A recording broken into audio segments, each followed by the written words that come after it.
എന്നെ ഇപ്പോൾ കളിയാക്കി ഒരു പേര് വിളിച്ചു.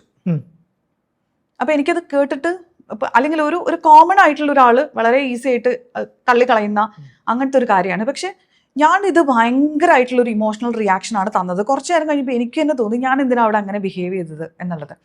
അപ്പോൾ ഇതെൻ്റെ ഒരു സ്ഥിരം പാറ്റേൺ ആവുന്നുണ്ട്. അതായത് ഒരു സാഹചര്യത്തിന് അതിനർഹിക്കാത്തതിനപ്പുറത്തായിട്ടുള്ള ഇമോഷണൽ റിയാക്ഷൻസ് ഞാൻ പലപ്പോഴും കൊടുക്കുന്നുണ്ട്. ഇപ്പോൾ എന്നെ ശ്രദ്ധിച്ചില്ല എന്ന് തോന്നുവാണ്, ഞാൻ വിളിച്ചിട്ട് 2 പ്രാവശ്യം വിളിച്ചപ്പോൾ കേട്ടില്ല എന്ന് തോന്നുവാണെങ്കിൽ ഞാൻ ഇവിടെ തല്ലി പൊട്ടിക്കുന്നു, ഞാൻ മേശ അടിച്ച് പൊട്ടിക്കുന്നു, അല്ലെങ്കിൽ സാധനങ്ങൾ എടുത്തെറിയുന്നു.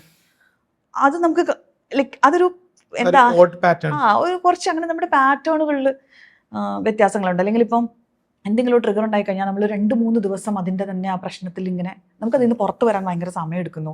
ഇങ്ങനെയൊക്കെ ഉണ്ടെന്നുണ്ടെങ്കിൽ നമ്മുടെ ചൈൽഡ്ഹുഡ് തൊട്ടുള്ള പാറ്റേണുകൾ, നമ്മൾ കടന്നു പോയിട്ടുള്ള എക്സ്പീരിയൻസുകൾ, ഇതിന്നൊക്കെ ആയിരിക്കും നമുക്ക് ഇത്തരത്തിലുള്ള ബിഹേവിയേഴ്സ് വന്നിട്ടുണ്ടാവുക. അപ്പോൾ അതിൻ്റെ റൂട്ട് ഐഡൻറ്റിഫൈ ചെയ്യാനും അതിനൊന്ന് ഹീൽ ചെയ്യാനും ഒക്കെ ശ്രമിക്കുന്നത് നല്ലതായിരിക്കും.